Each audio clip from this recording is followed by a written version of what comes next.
Hello बच्चों, मैं विशाल sir. चलिए कक्षा 9th के विज्ञान को आज पुनः पढ़ते हैं। तो कल जो हमने आपको टॉपिक पढ़ाया था उन टॉपिकों को एक बार हम रिपीट कर रहे हैं।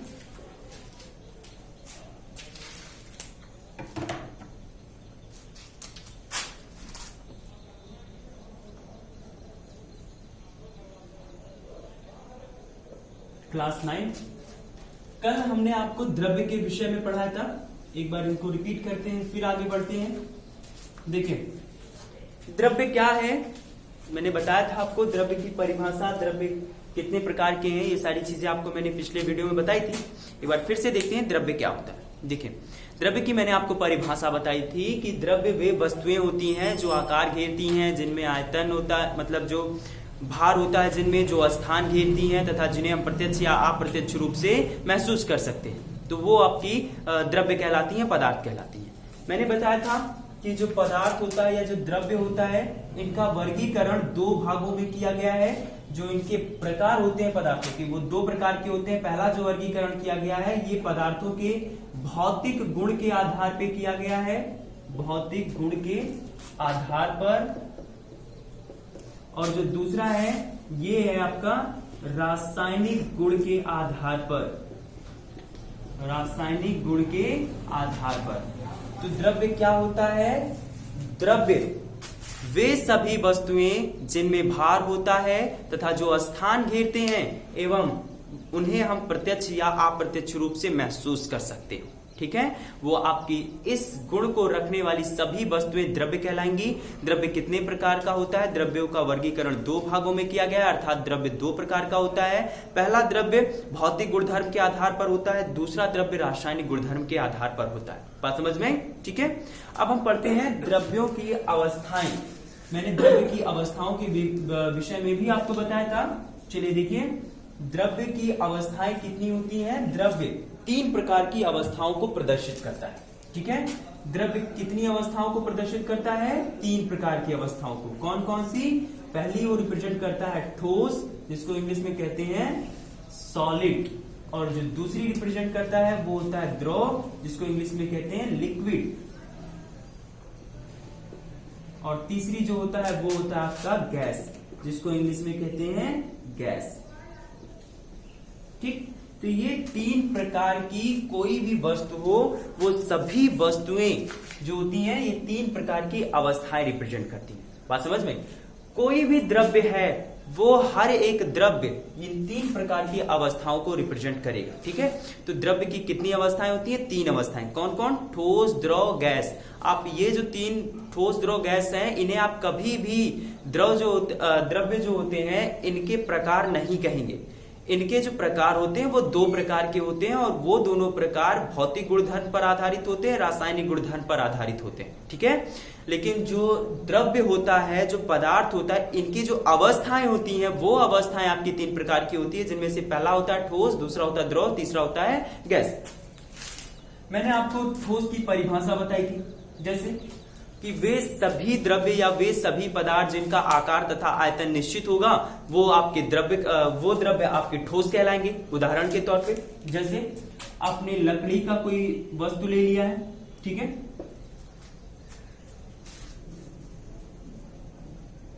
लकड़ी का आपने कोई भी वस्तु ले लिया, लोहे का आपने कोई भी वस्तु ले लिया है, क्या ये आकार में स्वतः परिवर्तित हो जाएंगे बिना किसी बाहरी फोर्स के? नहीं होंगे ना। जैसे उदाहरण के तौर पे ये लकड़ी का डस्टर है, अगर इस डस्टर को हम हाथों पर रख रहे हैं, इसका जो आकार है वर्गाकार आप देख रहे हैं, घनाभाकार देख रहे हैं, क्या ये बिना बाहरी फोर्स के इसके आकार में परिवर्तन हो जाएगा? नहीं होगा। और ये जितना आयतन कवर कर रहा है, जितना स्थान कवर कर रहा है, उतना ही तो करेगा अगर इसके आकार में परिवर्तन नहीं हो रहा है। तो इसका मतलब ये है कि ये ना तो अपने आकार को बदल पाता है और ना ही अपने आयतन को, मतलब जितना स्थान कवर करता है, इन दोनों चीजों को ये बदल नहीं पाता है। तो इसका मतलब ये निकलता है कि ठोस जो होता है इनका आकार और इनका आयतन दोनों निश्चित होते हैं। क्या होता है? दोनों के दोनों निश्चित होते हैं। बात समझ में आई? ठीक है, तो ठोस क्या होता है? वे द्रव्य जिनका आकार तथा आयतन निश्चित होता है, जिनका आकार एवं आयतन दोनों बदलते नहीं है, ठीक है, वे द्रव्य ठोस कहलाते हैं। बात समझ में? जो दूसरा प्रकार है लिक्विड, द्रव। द्रव क्या होता है? वे द्रव्य जिनका आकार तो अनिश्चित होता है, इनका जो आकार होता है ये कैसा होता है? अनिश्चित होता है, लेकिन इनका जो आयतन होता है वो निश्चित होता है। आयतन कैसा होता है? निश्चित होता है। उदाहरण देखिए कैसे। मान लीजिए आपने 1 लीटर पानी को किसी बोतल में फिल कर लिया। आपने एक बोतल लिया और इस बोतल में 1 लीटर पानी को इसमें रख दिया। जब आप इसमें 1 लीटर पानी को रख रहे हैं तो वो जो पानी है वो इस बोतल के आकार को ग्रहण कर ले रहा है। इसी बोतल के पानी को आप एक बड़े बीकर में रख दो तो आप देखोगे कि भाई 1 लीटर का पानी यहां था, वही 1 लीटर का पानी आपने इस बीकर में ट्रांसफर कर दिया, तो क्या वो 1 लीटर से स्वतः ही आधा लीटर हो जाएगा या 1 लीटर से बढ़ करके 2 लीटर हो जाएगा? नहीं, मतलब कि उसका जो आयतन है वो निश्चित है, ठीक है। लेकिन आकार, पहले जब उसको हमने बोतल में रखा था तब जो द्रव ने जो आकार धारण किया था वो बोतल का आकार था, लेकिन अभी जब हमने बोतल से उसको यहां ट्रांसफर कर दिया, जब हमने बीकर में रख दिया, अब ये जो आकार धारण करेगा वो इस बीकर का आकार हो जाएगा। बात समझ में? ठीक है। तो जो द्रव होते हैं इनका आकार निश्चित नहीं होता, यानी आकार इनका अनिश्चित होता है, एवं जो आयतन होता है ये आयतन इनका निश्चित होता है। बात समझ में? तीसरा जो होता है गैस। वे सभी द्रव्य जिनका आकार तथा आयतन दोनों निश्चित नहीं होते हैं, यानी दोनों के दोनों अनिश्चित होते हैं, उन्हें हम लोग कहते हैं गैस। ठीक है। तो इनका आकार, इनका आयतन दोनों कैसा होगा? दोनों के दोनों अनिश्चित होंगे। कैसे होंगे? देखिए उदाहरण के तौर पर मान लीजिए घर में जो छोटा वाला हम सिलेंडर इस्तेमाल करते हैं भोजन पकाने के लिए, ये वो सिलेंडर है। इस सिलेंडर की पूरी कैपेसिटी हम मान लेते हैं कि ये इसकी जो कैपेसिटी है ये 5 किलोग्राम की, ठीक है। मतलब ये आपका सिलेंडर 5 किलोग्राम ग्रहण कर सकता है। अब आप क्या करो कि इसमें 5 किलोग्राम के स्थान पे केवल और केवल 1 किलोग्राम का गैस भरो।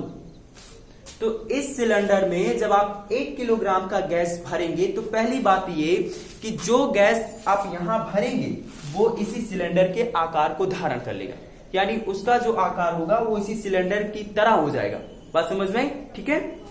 और 1 किलोग्राम का जो गैस है, ये गैस ऐसा नहीं है कि 1 किलोग्राम का गैस नीचे जाकर के पेटी में बैठ जाएगा, शेष 4 किलोग्राम का स्थान खाली रहेगा। बिल्कुल नहीं, ये 1 किलोग्राम का जो गैस है ये ऐसे पूरे सिलेंडर में फैल जाएगा। तो भाई कैपेसिटी तो इसकी 5 किलोग्राम की है ना, लेकिन ये 5 किलोग्राम के पूरे स्थान को कवर कर ले रहा है ना। 1 ही किलोग्राम की मात्रा पूरे 5 किलोग्राम के स्थान को कवर कर ले रहा है, तो इसका मतलब ये है कि इनका आयतन निश्चित नहीं हो पा रहा है। अब इसी 1 किलोग्राम गैस को आप पर्टिकुलरली केवल और केवल 1 किलोग्राम का कोई सिलेंडर ले लो और उसमें भरो, तो वो वहां भी एडजस्ट हो जाएगा। आप इसे 1 किलोग्राम के सिलेंडर में जब आप इसे 1 किलोग्राम को भरोगे तो वहां वो पूरे स्थान को कवर करके वहां अपना आयतन स्थापित करेगा। लेकिन यहां ये जो 5 किलोग्राम है, तो 5 किलोग्राम में भी वही 1 किलोग्राम का आयतन वाला जो गैस है पूरे 5 किलोग्राम के स्थान को कवर कर रहा है। ठीक है। और जब आप इसे सिलेंडर से निकाल करके किसी दूसरे पात्र में रखेंगे गैस को, तो जिस पात्र में रखेंगे गैस उसी का आकार धारण कर लेगा। तो आप देख रहे हैं कि हम अगर पात्र को बदल रहे हैं तो पात्रों को बदलने से जो गैस है ये अपना आयतन और आकार दोनों ही बदल पा रहा है। ठीक है। इसका मतलब ये है कि आकार और आयतन गैसों के निश्चित नहीं होते। बात समझ में? ठीक है। तो ये है आपकी द्रव्य और द्रव्यों की 3 अवस्थाएं। अब इन 3 अवस्थाओं के विषय में थोड़ा सा डीपली अध्ययन करते हैं। चलिए देखते हैं ठोस के विषय में।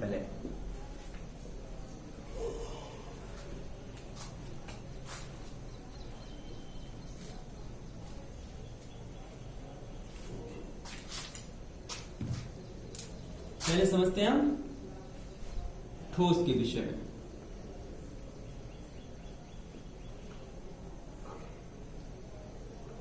देखिए ठोस की परिभाषा तो मैंने अभी आपको बताई कि वे सभी पदार्थ जिनका आकार एवं आयतन निश्चित होता है ठोस कहलाते हैं। ठीक है।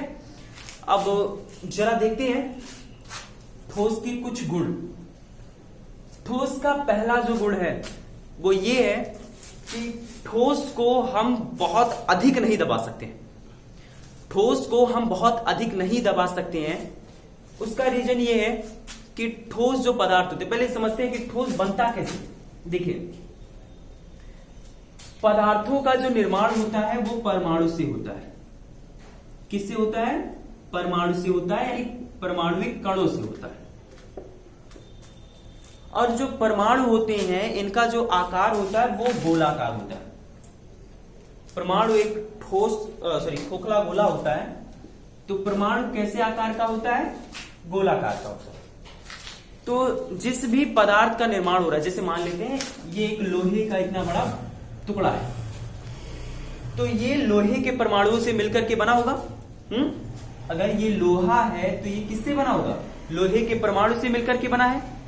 लोहे का जो परमाणु है वो भी गोलाकार होगा। जितने भी यूनिवर्स में परमाणु हैं सभी परमाणुओं का आकार गोलाकार ही होता है। ठीक, एग्जैक्ट गोलाकार नहीं होता, लेकिन लगभग वो गोले के आकार के ही होते हैं। तो भाई ये इतने बड़े लोहे के टुकड़े को बनाने के लिए ऐसे करोड़ों परमाणु आपस में मिलकर के इस लोहे का निर्माण कर रहे हैं। आप जानते हैं कि गोलों को जब आप इस प्रकार से व्यवस्थित करेंगे तो व्यवस्थित करने पर गोलों के मध्य कुछ रिक्त स्थान, ये जो आप देख रहे हो ना, ये रिक्त स्थान रह जाता है। आप इसे कितना भी सटीक तरीके से व्यवस्थित कीजिए, ये रिक्त स्थान यहां रह जाएगा। इन रिक्त स्थानों को हम लोग अंतरा अणुक स्थान या अंतरा अणुक अवकाश कहते हैं। क्या कहते हैं? अंतरा अणुक अवकाश। बात समझ में? ठीक है। तो ये जो है, जो ठोस होता है, ठोसों के मध्य ये अंतरा अणुक अवकाश बहुत कम होता है। ये जो ठोस होते हैं, ठोसों के मध्य ये जो अंतरा अणुक अवकाश होता है, ये अवकाश बहुत कम होता है। बात समझ में? ठीक है। साथ ही साथ इनके अवकाश, ये जो रिक्त स्थान देख रहे हो, इनके कम होने का जो रीजन होता है वो ये होता है कि इन रिक्त स्थानों के मध्य, अच्छा, ये जो है, ये जो कण है, ये कण एक बल से आपस में बंधे होते हैं। बात समझ में आई? ये जो आपस में लोहे के कण आप देख रहे हो, ये कण आपस में एक बल से बंधे होते हैं जो क्षीण होता है, बहुत ही क्षीण होता है। और इस क्षीण बल का नाम है वांडर वाल आकर्षण बल। वांडरवाल आकर्षण बल। बात समझ में? ये एक दूसरे से इसी बल के कारण बंधे होते हैं। तो ये जो बल होता है, इसी बल के कारण जब ये बल प्रबल लगता है तो इनके बीच ये अंतरा अणुक जो अवकाश है, ये अवकाश बहुत कम हो जाता है। ये रिक्त स्थान काफी कम हो जाता है। बात समझ में आई? ठीक है। और जब ये रिक्त स्थान काफी कम हो जाता है तो उस पदार्थ का निर्माण जब होता है तो ठोस होता है। ठीक। तो ये पहला आपका ठोस जो है, पहला गुण हो गया आपका कि ठोस के जो कण होते हैं, ठोस के जो परमाणुविक कण होते हैं, इनके मध्य जो अंतरा अणुक अवकाश होता है ये बहुत कम होता है। बात समझ में? ठीक है। दूसरा इनकी प्रॉपर्टी होती है कि इनमें बहने का गुण नहीं पाया जाता है, मतलब ठोस किसी भी परिस्थिति में बहते नहीं है। बात समझ में आई? ठीक है। तो ये आपका ठोस होगा। दूसरे के विषय में अगर हम बात करें, अच्छा, ये कण जो होते हैं सबसे पास पास होते हैं, जो हमारा गैस है, जो हमारा द्रव है, इनकी तुलना में ये जो कण होते हैं ये सबसे पास पास होते हैं। पास पास होने का जो रीजन है वो वांडरवाल आकर्षण बल है। ठीक है। अब दूसरे के विषय में जरा हम पढ़ते हैं। दूसरा हमारा द्रव, लिक्विड। इसकी परिभाषा मैंने अभी बताई आपको कि वे सभी पदार्थ जिनका आकार तो निश्चित अनिश्चित होता है तथा इनका जो आयतन होता है ये निश्चित होता है। ठीक है। तो ऐसे सभी पदार्थ हमारे द्रव कहलाते हैं। अब द्रव के जो ये कण होते हैं, ये कण ठोस की तुलना में थोड़े दूर दूर होते हैं और इनके मध्य ये जो अंतरा अणुक अवकाश होता है ठोस की तुलना में काफी अधिक होता है। बात समझ में? ठीक है। जो हमारे द्रव होते हैं, द्रव में ये जो आप ये अणु देख रहे हो, इन अणुओं के मध्य का ये जो स्थान है ये उनकी तुलना में काफी अधिक होता है। मतलब अंतरा अणुक अवकाश जो होता है द्रव में ठोस की तुलना में काफी ज्यादा होता है। ठीक है। और साथ ही साथ जो द्रव होते हैं इनमें बहने का गुण होता है, बड़ी सरलता से ये बहते हैं। ठीक है। इनमें बहने का क्या पाया जाता है? गुण। ठीक। तो द्रव में बहने का गुण उपस्थित होता है। साथ ही साथ आप द्रव को दबा सकते हैं बहुत आसानी से, बहुत सरलता से आप द्रव को जब तक चाहे तब तक दबा सकते हैं, ठीक है। और इनके कण जो होते हैं ये गति करने के लिए, इधर उधर मूव करने के लिए एकदम फ्री होते हैं। बात समझ में, ठीक है। जो आपका तीसरा है गैस, गैस के विषय में बात करें तो इसकी परिभाषा हमने आपको बताई कि आकार और आयतन दोनों के दोनों जो होते हैं ये दोनों अनिश्चित होते हैं। अब यहां जरा देखिए, इनके जो गैस के जो कण होते हैं ये सबसे अधिक दूर दूर होते हैं। द्रव एवं ठोस की तुलना में इसके जो कण होते हैं ये सबसे अधिक दूरी पर होते हैं। इनके मध्य का जो अंतराणु का अवकाश होता है ये सबसे अधिक होता है। बात समझ में। और गैस भी क्या होते हैं, बहने के गुण को रखते हैं, ठीक है। गैस क्या होता है, बहने के गुण को रखता है, मतलब ये भी प्रवाहित हो सकते हैं, ठीक है। तो ये थे हमारे ठोस, द्रव, गैस और इनके गुणधर्म, ठीक है। चलिए शेष पढ़ते हैं का।